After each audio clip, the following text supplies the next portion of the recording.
देखिए, phase difference between voltage and current in AC circuit. किसी AC circuit में voltage और करंट दोनों का फ्रीक्वेंसी सेम रहता है।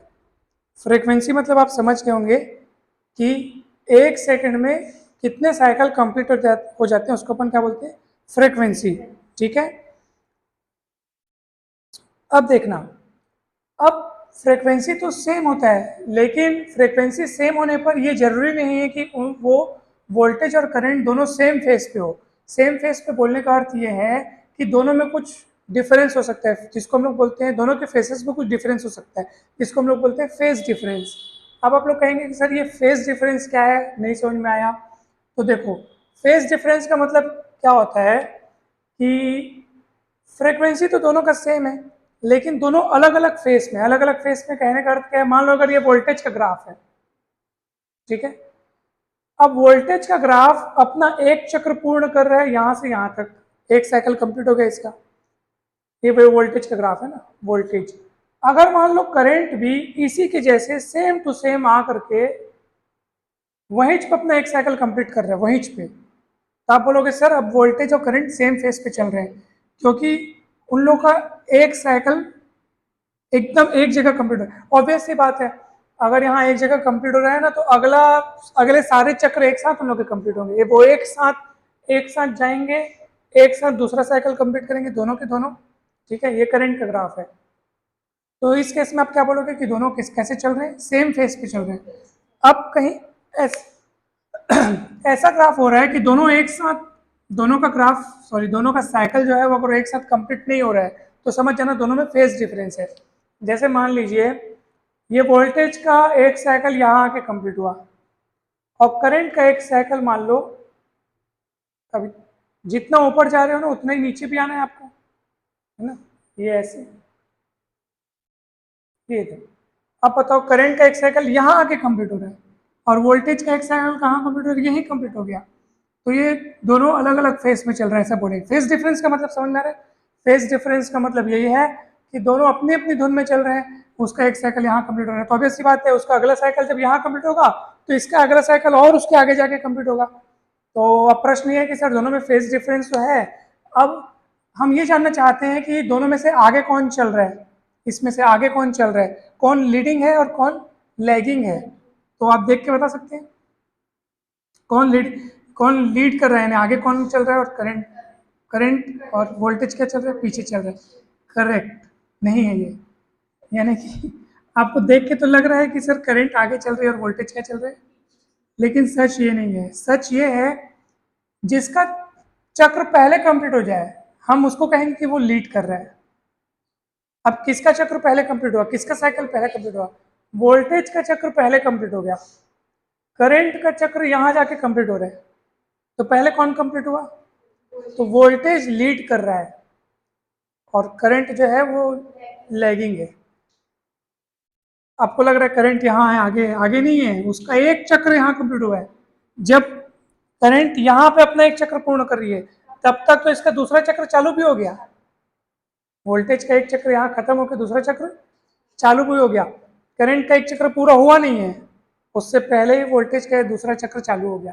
तो कौन लीड कर रहा है, वोल्टेज, और करंट यहाँ पीछे चल रही है, लैगिंग, है ना, current in lagging position, voltage in leading position.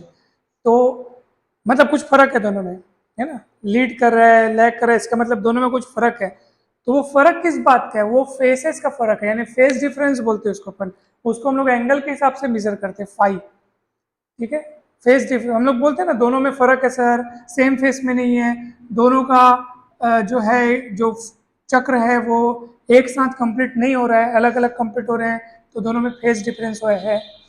अभी कौन किसके पहले कंप्लीट हो रहा है, वोल्टेज का साइकिल करंट के साइकिल के कंप्लीट होने के पहले ही कंप्लीट हो जा रहा है, तो यानी वोल्टेज लीडिंग कर रहा है। तो जब वोल्टेज लीडिंग कर रहा हो तो उसको हम ऐसे लिखते हैं, वोल्टेज के इक्वेशन को मैं ऐसे लिखूंगा, V is equals to V0 sine omega T. अगर मैं वोल्टेज के इक्वेशन को ऐसे लिख रहा हूँ, तब करंट के इक्वेशन को मुझे कैसे लिखना चाहिए पता है, I is equal to I0 sine omega T minus phi लिखना चाहिए। क्यों, क्योंकि वोल्टेज लीड कर रहा है और करंट लैग यानी कि पीछे चल रही है। तो यहाँ से समझ में आ रहा है नहीं? वोल्टेज क्यों आगे चल रहा है? क्योंकि उसका साइकिल पहले कंप्लीट हो गया, करंट का साइकिल बाद में कंप्लीट हो रहा है। तो दोनों में कुछ फर्क है। फर्क किस बात का है? वो एंगल का ही फर्क है, फेज डिफरेंस। तो जो पीछे चल रहा है उसमें आपको माइनस पाई करना पड़ेगा। अगर वोल्टेज के इक्वेशन को मैं ऐसे लिखता हूँ तो करंट ऐसे लिखना पड़ेगा। या अगर आप बोलो कि सर पहले अगर करंट का इक्वेशन हम लिख दें तो क्या होगा, या तो ये जोड़ी याद रखना, या तो ये जोड़ी यानी कि एक साथ, और या फिर अगर आप इसको देखना चाहोगे, सर अगर हम करंट का इक्वेशन ऐसे लिख दिए I is equals to I zero sine omega T, अगर ऐसे लिख दिए करंट का इक्वेशन, तब वोल्टेज का इक्वेशन आपको कैसे लिखना होगा? Sign omega T plus five कर देना। अब देखो दोनों चीजें एक ही हैं, कैसे बताऊं? ये देखो, यहां से भी वही बात पता चल रहा है कि सर आपने वोल्टेज के एंगल में सिर्फ ओमेगा टी लिखा है, लेकिन करंट के एंगल में आपने ओमेगा टी में से 5 माइनस कर दिया। तो यहाँ से भी वही बात पता चल रही है कि करंट वोल्टेज से 5 डिग्री पीछे चल रही है, क्योंकि इसमें माइनस 5 है, तो 5 डिग्री क्या चल रही है? यहाँ से भी वही बात पता चल रही है। कैसे? यहाँ से यहाँ पे करंट का डिग्री तो मैंने ओमेगा टी लिखा है, जो उसका फेस एंगल है वो तो ओमेगा टी है, लेकिन वोल्टेज का एंगल प्लस 5 हो गया। इसका मतलब यहाँ से आप क्या बोलोगे कि वोल्टेज करंट से 5 डिग्री आगे चल रहा है। तो यहाँ पे बोल रहे हो वोल्टेज करंट से 5 डिग्री आगे चल रहा है, और यहाँ बोल रहे हो करंट वोल्टेज से 5 डिग्री पीछे चल रही है, तो बात एक ही है ना? तो अगर आप करंट को ऐसे लिख दोगे तो वोल्टेज को ऐसे लिख लेना, और वोल्टेज को ऐसे लिख दोगे तो उस समय करंट को ऐसे लिख लेना। इस केस के लिए ये दोनों ही, ये भी जोड़ी बोलो या ये बोलो, ये बोलो या ये बोलो, ये दोनों ही स्थितियों में कौन लीड कर रहा है, कौन लैग कर रहा है, कौन कौन आगे चल रहा है, कौन पीछे? वोल्टेज आगे है और करंट पीछे है। अब दूसरा अगर फोटो में बनाऊं जिसमें हम करंट का चक्र पहले पूर्ण होता हुआ दिखाएं, यानी करंट का साइकिल अगर पहले कंप्लीट हो जाए, तो आप कैसे देखोगे उसको? ये देखो, ये करंट का साइकिल पहले कंप्लीट हो गया, और ये वोल्टेज का, समझ में आ रहा है? ये करंट और ये वोल्टेज। अब यहाँ पे कौन लीड कर रहा है, कौन लैग कर रहा है, यानी कि कौन यहाँ पे आगे बढ़ रहा है? लीडिंग पोजीशन में कौन है? करंट। क्यों? हाँ, उसका साइकिल पहले कंप्लीट हो गया, तो करंट लीडिंग पोजीशन पे।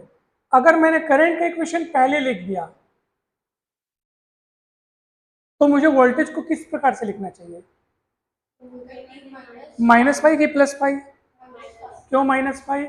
क्योंकि साफ साफ पता चल रहा है कि करंट लीडिंग पोजीशन में, इसका मतलब है कि वोल्टेज पीछे चल रहा है। तो जितने का दोनों में मान लो दोनों में फेज डिफरेंस अगर 5 का है, तो आपको वोल्टेज वाले माइनस करना पड़ेगा। तो ये वाला इक्वेशन आप, अगर मान लो मैं वोल्टेज का इक्वेशन पहले लिख दूं कि सर ये वोल्टेज का इक्वेशन है, और आपको ग्राफ देख के पता चल रहा है कि करंट जो है वो लीडिंग कर रही है, तो अब बताओ मेरे को कि करंट का इक्वेशन कैसे लिखा जाना चाहिए? आप प्लस 5 लिख दो। तो यहाँ से पता चल रहा है कि सर यहाँ पे ओमेगा टी है और यहाँ पे ओमेगा टी प्लस 5 है, मतलब करंट वोल्टेज से 5 डिग्री आगे चल रही है। यहाँ पे पता चल रहा है कि वोल्टेज करंट से 5 डिग्री पीछे चल रहा है, और बात एक ही है। वोल्टेज को बोलो कि करंट से 5 डिग्री पीछे चल रहा है, या करंट को बोलो कि वोल्टेज से वो 5 डिग्री आगे चल रही है, तो दोनों में बात एक ही है। तो ये भी सही है, वो भी सही है, ठीक है। तो ये होता है क्या चीज? Phase difference between voltage and current in AC circuits. समझ में आया कि नहीं? कहीं डाउट? डाउट तो बिल्कुल पूछिए आप लोग।